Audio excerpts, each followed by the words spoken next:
మూడే 3 ఐటమ్స్ తో రొయ్యపట్టు పచ్చడి ఎలా చేయాలో చూసేద్దామా.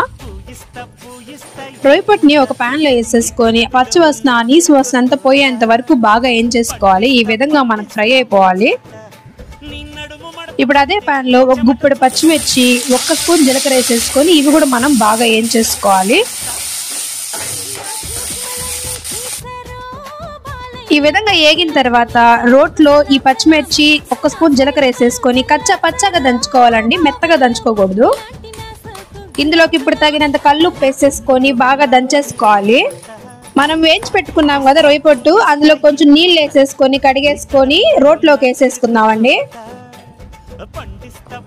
ఈ రొయ్యపట్టు కూడా మనం కచ్చా పచ్చగా దంచుకోవాలండి, మెత్తగా అసలు దంచుకోకూడదు.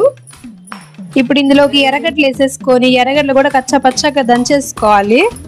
ఈ రొయ్యపట్టు పచ్చడి మనకి 3 రోజుల దాకా నిలువ ఉంటుందండి. చాలా కమ్మగా ఉంటుంది. ఒక్కసారి ట్రై చేసి చూడండి.